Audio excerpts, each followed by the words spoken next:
তাই আমি মোহাম্মদ আব্দুল রশিদ সরকারের প্রতি আকুল আবেদন করছি, আপনাদের পায়ে ধরে অনুরোধ করছি, এটা জেলার পক্ষ থেকে, এটা জেলার সাধারণ জনগণের পক্ষ থেকে ভয়ে কেউ কিছু বলতে পারতেছে না। কারণ সন্ত্রাসী দিয়ে বাড়াটি গুন্ডা দিয়ে মেরে ফেলে।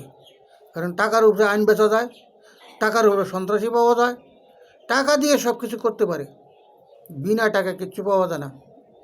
টাকা যার সম্পত্তি সে টাকা করতে পারবে, যে ন্যায়পরায়ণ ব্যক্তি, সত্য এবং ন্যায়পরায়ণ ব্যক্তির কাছে কিছুই নেই, শুধু তার হাত পাওয়া একটা ছাড়া আর কিছুই নেই।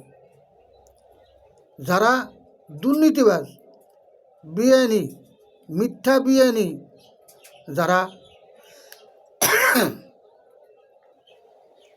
মিথ্যা বিআইনির পক্ষে যারা কাজ করে এবং করে থাকে এবং আসে, তাদের হাতে টাকা, সত্যর হাতে কোনো টাকা নেই, সত্যর হাতে আছে ভিক্ষার থালি।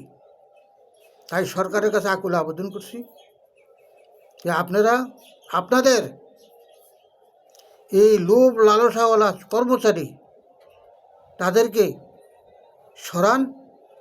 যদি না সরান তাহলে আপনারা এই আইন, এই সম্পত্তির আইন, জায়গা জমিনের আইন কোনো কিছুই কার্যকরী হবে না। হবে মিথ্যার পক্ষে হবে, বেআইনের পক্ষে হবে, জালজালিতের পক্ষে হবে। টাকা দিয়ে তারা মিথ্যাটাকে সত্য বানিয়ে নেবে। কারণ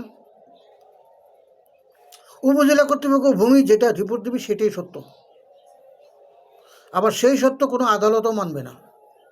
এই যে একটা হট্টগণ্ডগোল, শুধু বলি একমাত্র গরিবের বিরুদ্ধে, সত্যের বিরুদ্ধে, ন্যায়ের বিরুদ্ধে এইসব জুলুম অত্যাচার করতেছে সরকারি কর্মচারী। এখন তো যতই কিছু করেন সরকারি কর্মচারী ধনী হবে, গরিব গরিবে থাকবে। যে ভূমির অরিজিনাল মালিক সে গরিবে থাকে, সে ভিক্ষুকে থাকবে, সে কখনো তার সম্পত্তি ফেরত পাবে না, ন্যায় বিচার পাবে না, সত্যটা আসবে না। না আসার কারণ হলো তার কাছে টাকা নাই, সে নিঃস্ব গরিব, টাকা নাই, এই জন্যে সে আসতে পারবে না।